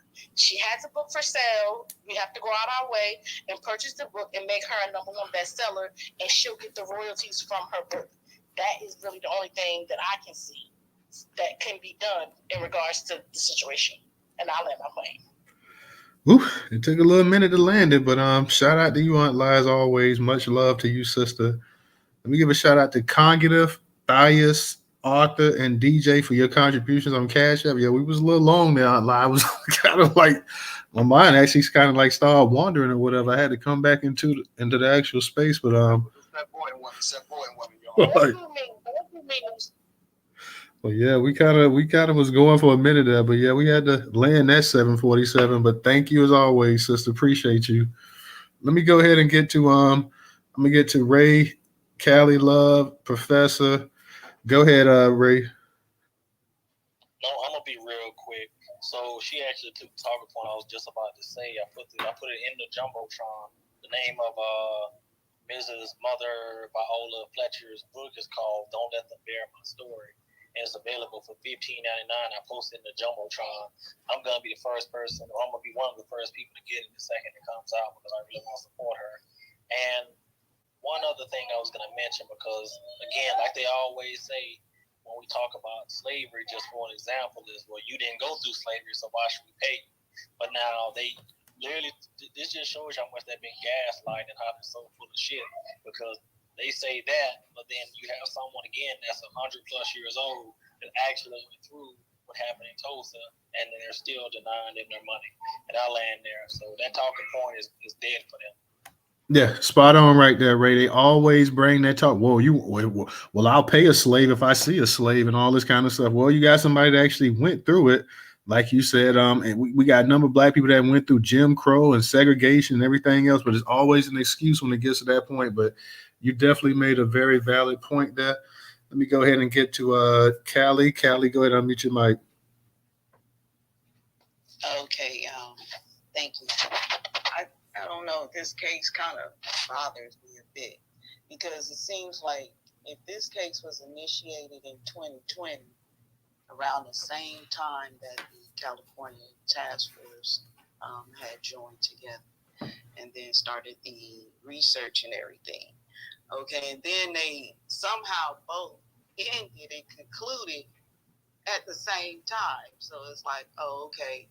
And then it's like, okay, if these people are like in their hundreds, who was standing for them in court? I mean, did the judge even say that they were legally competent to stand, in court for themselves? Did they have anybody? Where was they, descendants at? I know they have children and grandchildren, great-grandchildren. And it just seems kind of odd. Now, although the Bruce's Beach situation was somewhat different because it was eminent domain, but whoever their attorney was, it seemed like they could have did a lot more research. I just don't feel like they did enough research to actually hold a case in court and then to be able to continue it for at least another year. I mean, so that, because it just didn't seem like the case, I don't know, maybe because we're not really looking into it and getting transcripts, but what's the substance of it?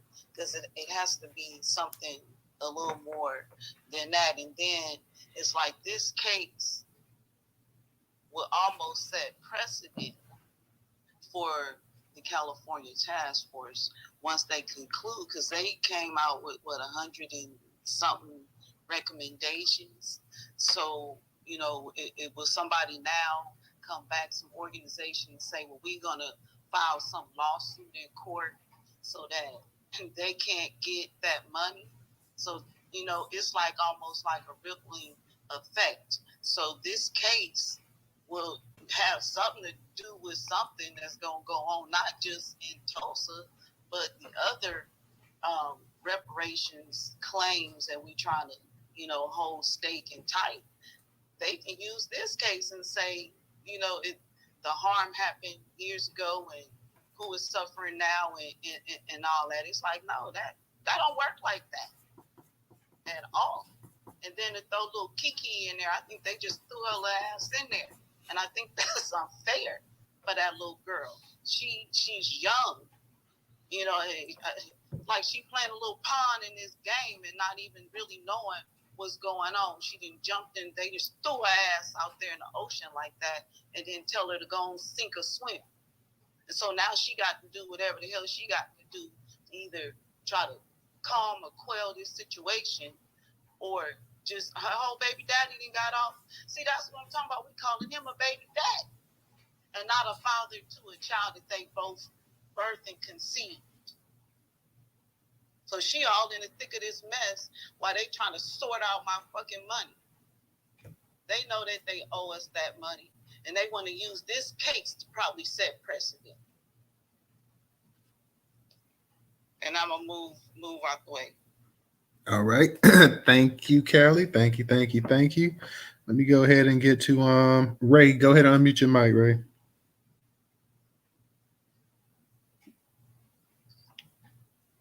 Go ahead. I think you got got put up by mistake, bro. Go ahead and go to somebody else. Okay. Let me go ahead and let me get no taxation. No taxation. Go ahead and unmute your mic. How you doing tonight? I'm good. How you doing? Can you hear me? Yeah, I can hear you fine. Okay, good. Hey, everybody in the room. Hope everybody is fine and enjoyed your weekend. Tomorrow is Monday. I'm good. I'm good. I just want to give a little history on the Tulsa Race Massacre lawsuit verdict. But I'm gonna start with Britney Spears. Britney is she's on. I think she taking Molly's. When she put that last video out, I said, Britney got to be on some kind. She taking some kind of pills. Now, I can tell you that because she came off of her medication after she got out from underneath her father. And so, this is the real Britney. You remember Britney came out with that snake. Remember she had that big yellow snake and came out there and then she kissed Madonna. Well, that was the end of it then. She's a Disney child. And, they always go left. They usually go left, All of them don't, but it's a rare few. So that's Britney. Keke, I think the only reason Keke's story got picked up is because everybody on Twitter was talking about Keke and her and that man caused to be so. I think if he had not said anything, that it probably would not have been as big a deal. But once mainstream media picked it up, it thrusted her in the spotlight. But I think Keke is smart enough to flip the script. But Keke was being Keke. That's who she really is. You remember she came out as lesbian. Y'all forgot about that? And then she came out as, when after she got through with being a child star, she said she wanted to move into her adulthood and she was going to do it. I liked her when she was doing that. It looked like that BET program, but I don't know if it was BET, where she sat down and talked about politics and she had the teenage crowd around her. I thought she was really good at that. And I think she's a wonderful actress. I really do. But Keke is just Keke. She over there. She out there in La La Land. So that's who she is. Let's talk about the Tulsa Race Massacre. That's a lawsuit. The lawsuit was originally written by Johnny Cochran and Ogletree. And, of course, both of them are deceased. And they never ruled on it. They refused to rule. And Pastor Robert Turner from the AME Church got sent down there to Tulsa, to that church down there, and him and his friend, an attorney, dusted that lawsuit off. They didn't change the essence of it, but they dusted it off and put it back in the courts. And the judge that had it originally was a white man, and he refused to rule on it. He waited good and ready for Turner to leave and go to Baltimore. He's over there, I think, in Empowerment Temple, where Jamal Bryant's old church is. And just as soon as he left, inside of 30 days, they ruled, said they wouldn't hear it. And he kicked it to another judge, which is that woman that ruled. So they made her, the hatchet man. And so she ruled that, without with prejudice, and it can't be heard again in the Tulsa courts. I don't know if it can be heard again in the state courts or the federal courts, but they still have an option to have it heard just because they shut it down. My hope is that, and I don't know if it will happen in those three Black people's lifetime, because they're so old. But my hope is that they will see justice in another court. Because it's a lawsuit, it's not going to have anything to do with the reparations movement because they're suing the city of Tulsa or the state of Oklahoma. I have to look at it again. I haven't kept up with it the past couple of years. But let's not lose hope on it. That's what I want to say. Because just because she said that it, they're not going to hear it in their courts, that doesn't mean that it can't be heard in another court. I can't remember the other guy's name that dusted the lawsuit off. His name escapes me now. I'd have to look it up. Who's the attorney on the case, but because it's a lawsuit, Aunt Lai is saying exactly, what we can expect from the courts. It's a rare occasion when we get justice in the courts. That's why when OJ walked, everybody was so happy because he's the first black man in a lifetime that was ever able to buy himself some justice. See, because black folk, that's the way the courts are. You have to buy your justice now. And it's been that way for a long time. If you don't have the money, you're not going to win. You have to grease the palms. And that's just the way the situation is. Now, I will say this. I would not have advised to have those black people in that courtroom that's listed on the lawsuit. And the reason why is because I would not have wanted to have them go through that disappointment. I don't know if they got a heads up or not, because sometimes the judge will give a heads up and say, well, this is going to be the ruling, so if you're going to bring them, knowing that they're old, I don't know, because I'm not an insider on that stuff, but I just think that was not a good move, just for the sake of the spirit of those old people, to have to hear that in the courtroom after all these years, to say, no, we're still going to deny you justice. That hurt me more than them saying we're going to deny you justice, was the fact that they had to hear it. But I say don't lose hope just because it's not a win there. That was a battle. It wasn't a war. And it doesn't really, Schism, have any reflection on what else is going on around the country, because what people are taking up with these different reparations movements in different states, they're not going through the courts. They're going through, governors, city councils, and things of that nature, and it's not a lawsuit. It's vastly different from what they're doing. So don't lose hope. Don't lose hope. That's all I can say, and I'm gonna leave it there. All right. Okay, can I say something?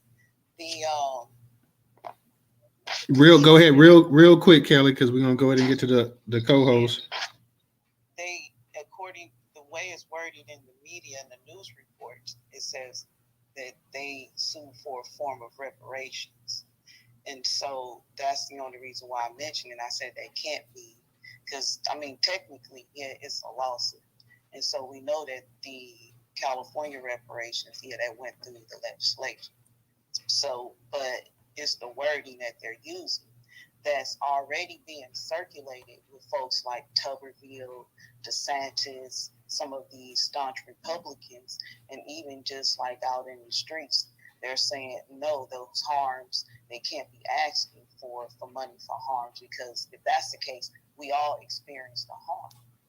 And so it's just the wording that, again, the media is using too.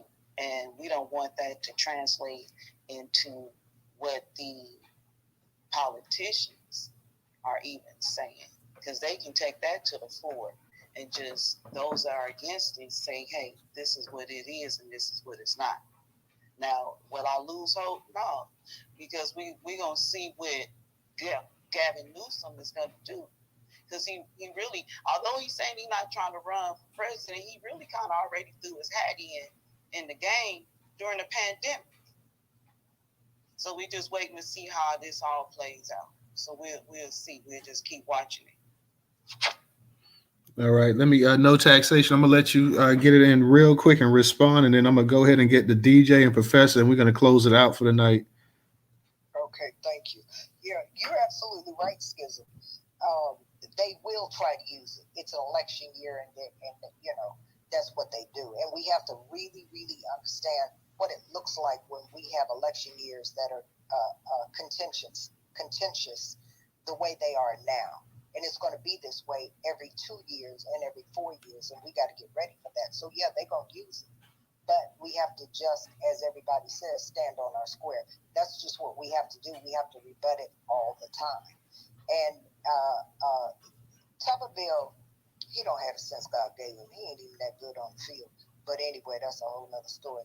And DeSantis, I think they're going to have to eventually get him out the paint, because his Florida, those white women down there in Florida, he said something about they not gonna get their alimony and all that old kind of stuff. And they done already came out and formed themselves a group to get him out the paint. They said they're not gonna be Republicans anymore.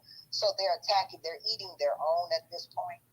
And so, black folks' job is when they start fighting and eating their own is to stand back and watch and see who's gonna be the last man standing.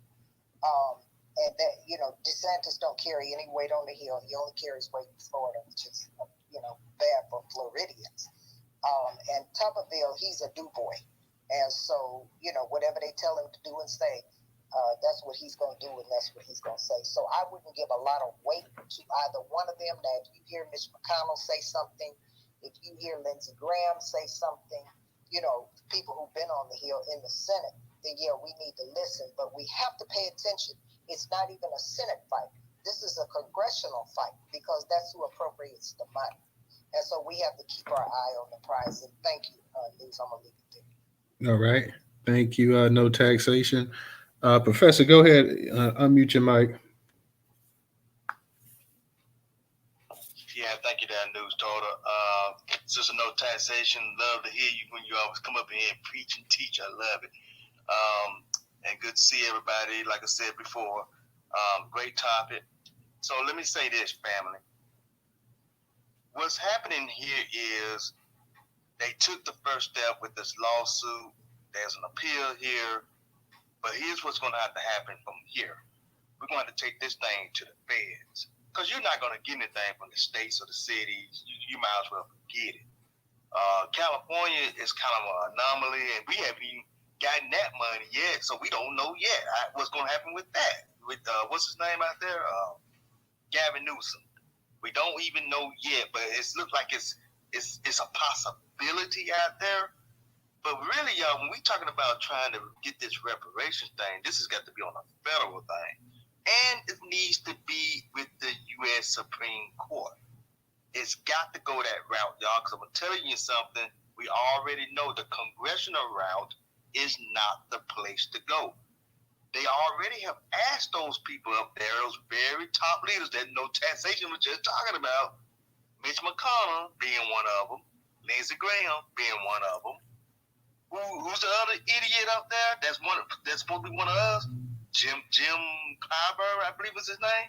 Already said we don't need reparation. See, our own people are selling us out.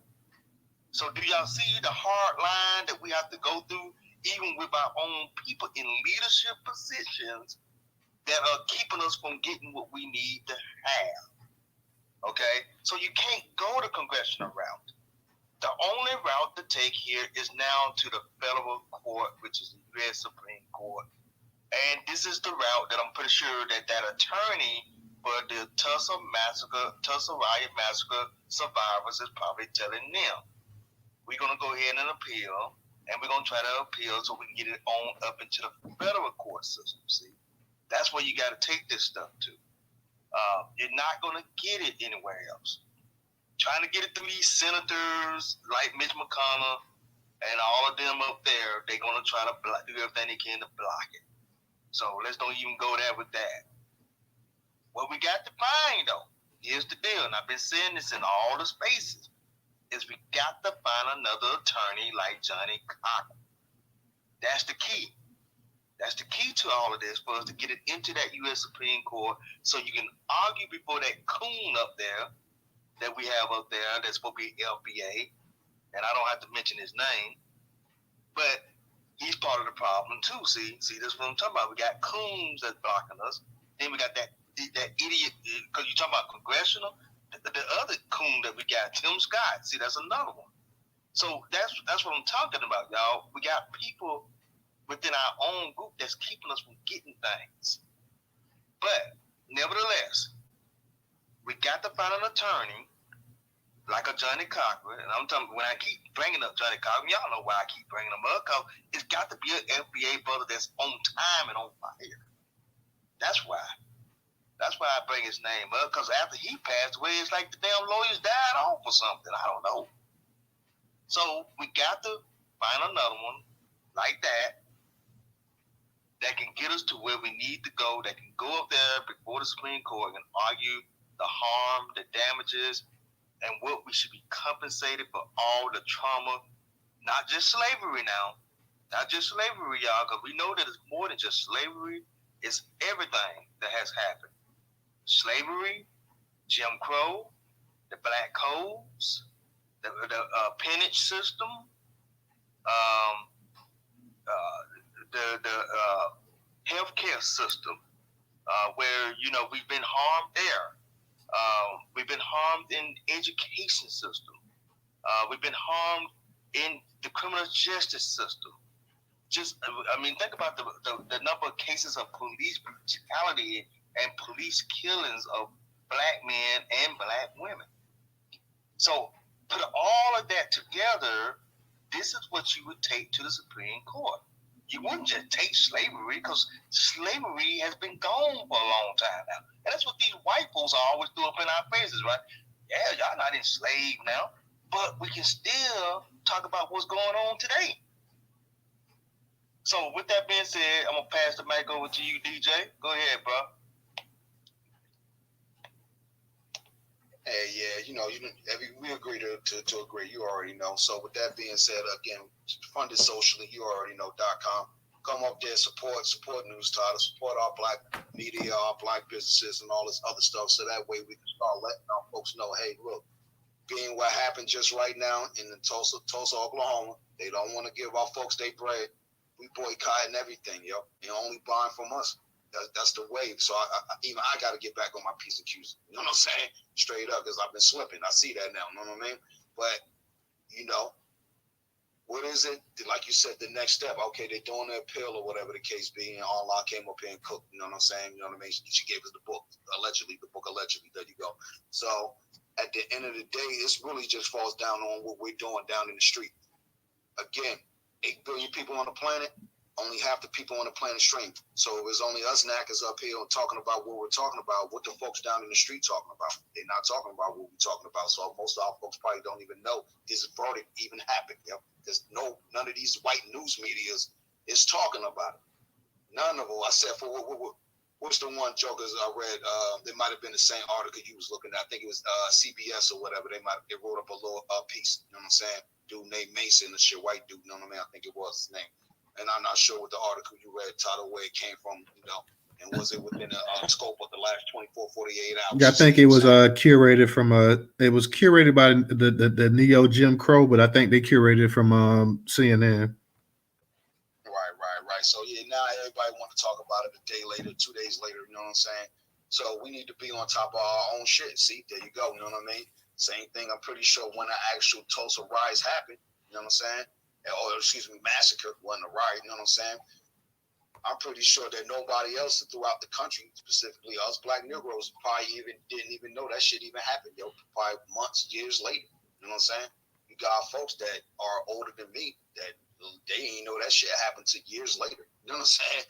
You got folks that's going through history classes right now, they don't even teach this shit no more, So what are we doing to protect our black Negro American archives and our heritage and our lineage and shit? We ain't moving fast enough, man. Everybody else moving fast enough. We ain't moving fast. We stagnant, That's our problem. We stagnant. So come out your stagnant shit. Go get some vitamin C. Come outside, get this summertime sun, vitamin D. Start moving, man. Go promote this reparations, black shit. Social. There you go. All right. On that note, guys, thank you for joining us this Sunday night. As always, you guys know we'll be back tomorrow night, 8 p.m. Eastern Standard Time. Thank y'all to the co-hosts, the listeners, the speakers, everybody who donated on Cash App and PayPal as well, too. Thank you, guys. We'll be back tomorrow night as always. We should have some more interesting topics planned this week as well, too. So go ahead real quick, DJ. No, I was just going to say I am having a late night space, but it's on Facebook talking about this music business. So if y'all want to come over there at 11 o'clock, you already know where to find me at. Kite Productions, Seg One. You already know. All right. So on that note, guys, we're not going to hold everybody up Sunday. I know how quick the night goes by. So everybody enjoy the rest of the weekend, and we'll see you tomorrow night at 8 p.m. Eastern Time. Thank you. Peace.